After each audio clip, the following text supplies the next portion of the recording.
Welcome back to On the Hill. I'm Jonah Lewis. And I'm Aiden Hayes. The New York Times reported a man finding 15,000 bees in his car after a short shopping trip. My question is, who counted all the bees? An April Fool's Day joke sparked the popularization of the hashtag #ShowUsYourHole for the fictitious Plain Donut Day in Canada. I have learned the hard way to only showcase my orifice on legitimate hashtags now. As more people are getting vaccinated at UNC, we're grateful that the only diseases college students will need to be worrying about are the sexually transmitted ones. By that same logic, Aiden has nothing to worry about. The hot guy on Bridgerton, Reggae John Page, is leaving the show, and every woman named Emily has to return to Wattpad for softcore porn now. Hot Bridgerton man, please come back. He isn't that hot.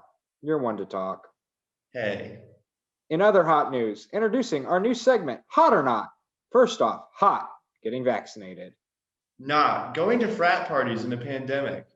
Hot, Lil Nas X going to hell to give Satan a lap dance. Not hot. Failing to understand metaphor or art and getting offended that Lil Nas X gave Satan a lap dance. You know, it really makes you wonder what these Christians really hate, because they don't get this offended about racism, bigotry, or inequality. It's definitely either that he's gay or that he's black. Possibly both. Next, the Battle of the Roys. Hot, Roy Cooper opening vaccine eligibility to all North Carolinians. Not, Roy Williams retiring on April Fools and taking the whole basketball team with him. UNC officially has nothing left to offer this semester except debt. Next semester, however, we have some things to look forward to, like being back on campus. Like no more Zoom classes, attending in-person classes at one of the 3 best universities in the country, or at least a school that would pay to have that title. I think you mean public university, and I still don't believe it. Even then, having to get out of bed, be sober, and walk to class, seeing our classmates, Aiden. Yeah, that all sounds so great. Having a real spring break, drinking old well water, wondering why the water has a metallic, piss-like aftertaste. Waiting at Alpine with a line so long that it could block the Suez Canal. Rushing Franklin. I don't think we're going to win again. With so many people finally receiving their stimulus check, we've come up with a way to spend that sweet, sweet $1,400. Like buying 280 cookout trays. Or a sick-ass Roomba. Or supporting small businesses on campus. Speaking of supporting local businesses, it was revealed that our beloved institution has found itself in a $1 billion deficit. Yes, you heard that correctly. 1/185th of Jeff Bezos' net worth.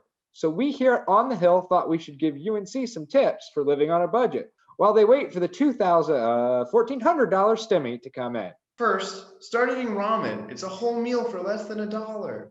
Second, consider spending less money preserving racist statues. Go the way of the B school and get a job at Daddy's company. Avoid all 3 floors of the student store. Find a sugar daddy. I wonder if Roy is available, although he is on fixed income these days. What's important to remember is when college gets expensive, you can always find a creepy man willing to pay you for your body, either at the Army recruiter's office or on the internet. Hey guys, since my last semester here at UNC, I thought I would take a moment to just point out everything ableist about Chapel Hill. Hopefully in the future, no one will have to figure this out for themselves.